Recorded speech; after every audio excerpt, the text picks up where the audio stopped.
When US-made F-16s started arriving in Ukraine in August 2024, the war Russia started took a turn. The F-16s weren't silver bullets, but they gave Ukraine options, especially when it came to defending against Russia's rampant missile and drone attacks. In time, and as more F-16s arrived, Ukraine also began using its Western jets to conduct strikes against Russian positions. Russia knows that Western jets are capable of causing serious damage to its troops in Ukraine, and now another one is set to arrive in Ukraine. Vladimir Putin can't believe what Sweden just gave Ukraine, as Gripen fighter jets are soon going to start terrorizing Russia's troops. On September 29th, the Kyiv Post reported that Ukraine's Deputy Defense Minister, Lieutenant General Ivan Havrilyuk, had confirmed that the arrival of Swedish-made Gripen fighter jets in Ukraine was imminent. Havrilyuk didn't make any sort of grandiose statement about the arrival of these jets. Instead, he subtly revealed that a reporter from the BBC Ukrainian edition was on the right track with the questions that the reporter was asking about Ukraine's incoming fighter jets. Caginess was the order of Havrilyuk's day during that interview. The BBC reporter first asked him the key questions, which were when the new Western fighter jets would arrive in Ukraine and how many it would be getting. Havrilyuk provided a bit of a non-answer to the question, stating, "Come on, when you see them in the air over Ukraine, then you will understand." This was an interesting response that suggests Havrilyuk doesn't want to give too much away when it comes to what Ukraine has prepared for Russia. That makes sense. The more Russia knows, the less effective Ukraine's use of these fighter jets may be, especially if Russia has defenses it can mount against them. However, the BBC reporter kept subtly pushing after Havrilyuk confirmed that the new jets are expected soon. By expected, the reporter asked, did Ukraine's Deputy Defense Minister mean that Ukraine will be getting the F-16, the French-made Mirage, the Gripen, or in a perfect world, all of them? Havrilyuk's response suggests that it's the latter, as all he told the reporter was, "Practically, you named the nomenclature correctly, but I won't go into detail about when, what, which one." It's the part about naming the nomenclature correctly that the Kyiv Post says requires our attention. The outlet says that pretty much equates to Havrilyuk confirming that the reporter had named the correct list of incoming fighter jets in his question, and seeing that the Gripen was part of that list, that could only mean one thing: Sweden's fighter jet is heading to Ukraine. This has been a long time coming, though not for the reasons that you might think. Gripens haven't arrived in Ukraine before, not because Sweden didn't want to provide them, but due to Ukraine saying no when they were first offered. Sweden first suggested supplying some of its Gripens back in 2024. Aerospace Global News reports. After an assessment, Ukraine had to say no because it was in the midst of preparing for the arrival of the F-16. This wasn't a case of Ukraine not wanting the Gripens. Rather, Ukraine knew it already had its hands full with the then new F-16 program and the training its pilots needed to go through to be able to fly their new US-made jets properly. Adding another fighter jet into the mix would have created complications. It was better to complete the F-16 program first and then focus on the Gripens later. Sweden's former Minister of Foreign Affairs, Tobias Billström, confirmed this was the case at the time. Ukraine came to the conclusion that having two fighter systems at the same time, both F-16 and Gripen, is too much, Billström said. He said that the decision made sense in the light of the F-16 offers Ukraine had received. "We must understand that Ukraine was given the opportunity to receive F-16 fighters, of which, of course, there are more in the NATO family. It was logical that Ukraine would want to focus on training its pilots to use a jet that offers a steadier supply of airframes than the Gripen." Sweden responded well. Rather than taking the rejection to heart, it said that it would find other ways to help Ukraine by providing other weapons and military aid. Over a year has passed since this rejection. Ukraine has been flying the F-16 since August 2024, and it's fair to say that it's gotten used to its American airframe by now. By January 2025, a Ukrainian pilot managed to break the world record for the number of cruise missiles shot down during a single F-16 sortie, taking out 6 in one sitting. The F-16 program, at least on the pilot education side, is now complete, which means Ukraine is finally able to change its answer about the Gripen. Now, it's saying yes. That yes came in September, as discussions had opened between Ukraine and its European partners regarding several jets. The Kyiv Post reported on these discussions on September 22nd, noting that the focus seemed to be on the Eurofighter Typhoon jet. However, it also noted that Ukraine's Defense Minister Rustem Umerov had confirmed that there were commitments or consultations for the Gripen ongoing. Though a similarly cagey response to the Gripen question as that provided by his deputy, Umerov's confirmation that commitments were in place was big. Sweden can't make a commitment if Ukraine refuses to take the Gripens it's offering off its hands. The fact that a commitment has been made confirms that Ukraine has said yes and that the Gripen is on its way. And Ukraine will be happy to have this jet in its arsenal. The Gripen had been making headlines just days before Havrilyuk confirmed that the jets are on the list of those that are coming to Ukraine. On September 26th, Euromaidan Press reported that Russia was once again pulling its recent trick of sending its fighter jets to within touching distance of NATO airspace. This time it was the Baltic state of Lithuania that Russia targeted. 5 of Russia's jets approached Lithuania's airspace in what was a move intended to both serve as a threat and a provocation to NATO. The 5-jet formation included a trio of MiG-31s, much like the MiG-31s Russia sent into Estonia's airspace earlier in September. Only this time, the MiGs were accompanied by an Su-30 and an Su-35. The threat was getting bigger. But Russia didn't dare risk sending the jets into Lithuania's airspace. Russia has already been warned by Poland that the next Russian jet that enters NATO airspace is going to be shot down. NATO itself appears to have confirmed this is the case, as you can find out by watching our video covering the new NATO threat. So rather than risk the wrath of NATO, Putin sent his jets to the outskirts of Lithuania. We're telling you all of this because, as you've likely already concluded, NATO had to respond to Russia and its fighter jet games. And it did so by sending in the very airframe that Ukraine now says it's on the verge of receiving from Sweden. The NATO air policing mission operating in Lithuania sent Gripens provided by Hungary to identify Russia's fighter jets and escort them away from Lithuania. That's a vote of confidence in the Swedish jets. If NATO didn't think they were up for the job of dealing with Russia's fighters, it would have sent something else. It didn't. Gripens confronted Russia during its latest aerial incursions, and Gripens succeeded in sending the Russian jets packing.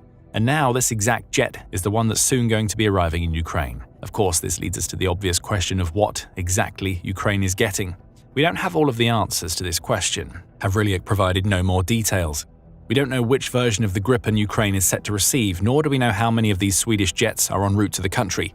We do know that there's already a relationship between the Ukrainian and Swedish air forces, as May saw Ukraine's Ministry of Defense confirm that it was going to receive Saab's help to upgrade some of its Soviet-era jets. Saab is the maker of the Gripen, so there's a chance that these upgrades were accompanied by a fair amount of teaching about what the Gripen is capable of. Who knows? Ukraine's Soviet-era jets may even now have some Gripen components installed in them following Saab's upgrades. Still, even though we don't know the answers to what many would consider the most important questions when it comes to Ukraine's incoming Gripens, what we can tell you is that the jet is among the most capable that Europe has to offer. Army Recognition offers the basic specifications, noting that the Gripen is a single-engine, multi-role fighter that was specifically designed to meet both current and future threats.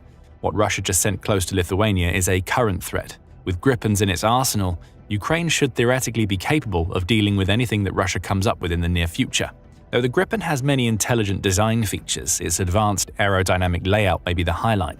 The aircraft uses a combined close-coupled canard with both delta configuration and a triplex, along with a digital flight control system that gives the Gripen immense aerial agility. This is a jet designed to come out on top in dogfights as much as it's designed to deliver munitions to threats on the ground. Speaking of munitions, the Gripen is among the most versatile jets around. If you can name a NATO-compatible missile or bomb designed for fighter jets, the odds are high that the Gripen is compatible with it. That's huge for Ukraine, as it means that almost all of the munitions it's receiving from its European and American partners are usable, ensuring it can configure its incoming Gripens to whatever is needed for the operation at hand.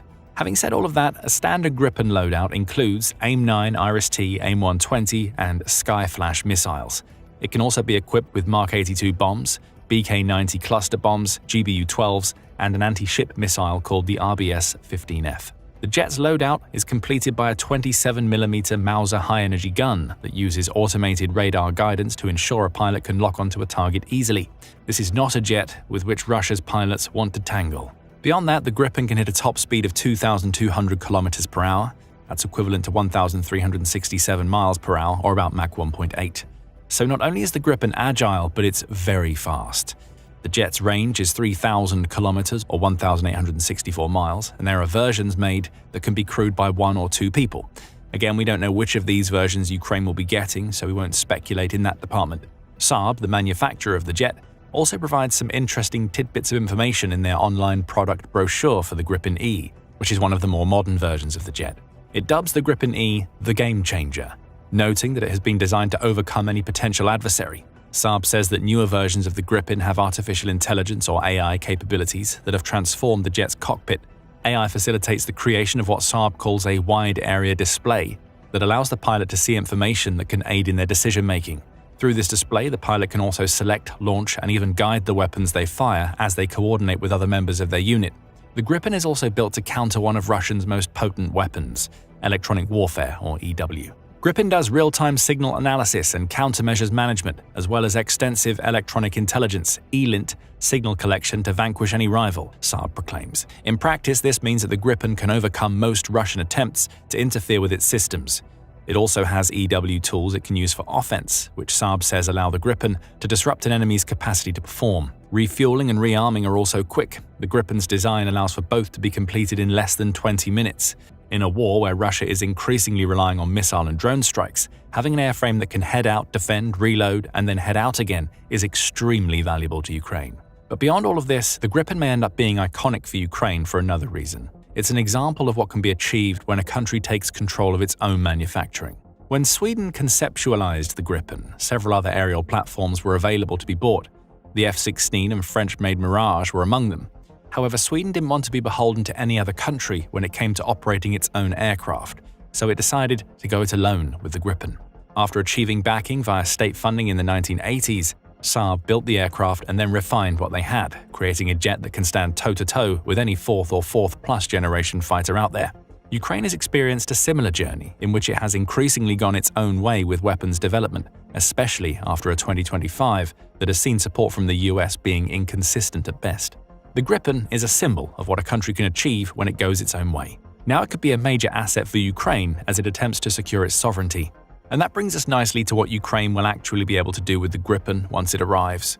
We already know what the jet is capable of from a technical perspective, but how will Ukraine actually use it in the fight against Russia? The wealth of information a Gripen provides to its pilot offers us the first answer to that question. Military analyst Wes O'Donnell highlights just how intelligent the latest versions of the Gripen are, suggesting that the jets may even be strong enough to be F-35 killers in a March 2025 article. Where the Gripen stands apart from most other jets is in the sheer amount of information it offers up. It's not about having the fastest jet or the one with the most missiles anymore, though the Gripen is no slouch in those departments. As O'Donnell puts it, the side that sees the battlefield first, shares data the fastest, and makes decisions in real time has the advantage.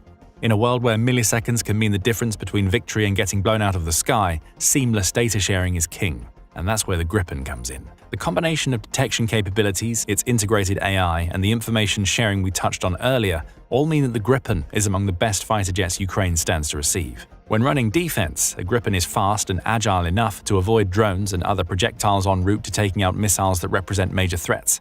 It can also share what it sees with Ukraine's other defenses, making them more effective. Offensively, the Gripen is agile enough to avoid many types of air defense missiles, with its multi-role nature making it just as useful for striking ground targets as it is in confronting aerial ones.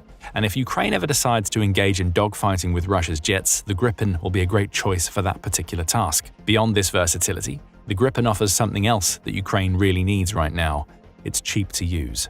More specifically, it costs about $4,000 per hour of flight, United 24 reports. That's around half the amount that it costs to keep an F-16 in the air for an hour, and every little helps when it comes to Ukraine's finances right now. The Atlantic Council says that Ukraine and Russia are locked in a war of economic attrition, as much as they are locked in an attritional battle on the ground. Including Western support, Ukraine's military expenditure amounts to about $100 billion a year, which is no less than 50% of Ukraine's GDP, with 30% coming from the Ukrainian budget in 2024, the Atlantic Council points out. Russia spent $170 billion during the same year, though the sum only equates to 8% of Russia's GDP. Responsible statecraft takes a doom and gloom view of Ukraine's economic situation, suggesting that the country is spending more than it can afford on its defense. Ukraine has been running an annual budget deficit of 22% above its GDP since Putin launched his invasion. In 2025 alone, Ukraine will have a budget shortfall of about $41.5 billion, as it's forced to pump more cash into its defense. Tax increases and military aid haven't been able to solve these problems. The war could end tomorrow, the outlet claims, and Ukraine might still run out of money by the end of 2026. Financially, Ukraine is in no small amount of peril. We're not suggesting that the Gripen is going to solve these problems. Saving about $4,000 per hour of flight time compared to an F-16 isn't a massive saving, but it's something. If Ukraine is able to save money on a few hundred hours of flight time during the war, that $4,000 saved per hour could turn into a fairly respectable sum.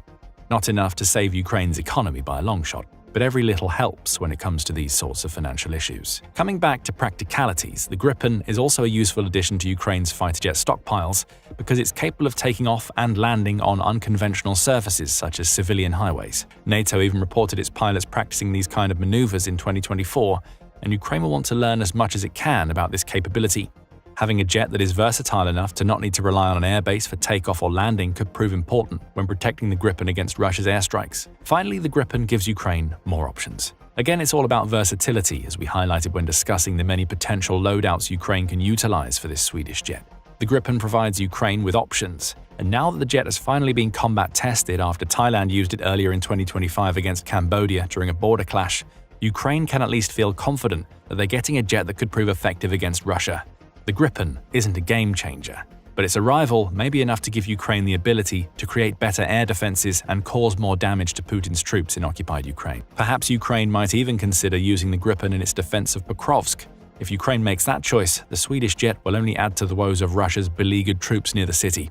Russian soldiers are dropping like flies in Pokrovsk as they die in droves for almost non-existent territorial gains. Find out more in our video, and remember to subscribe to The Military Show for more updates on the latest aircraft entering Ukraine's arsenal. And thank you for watching.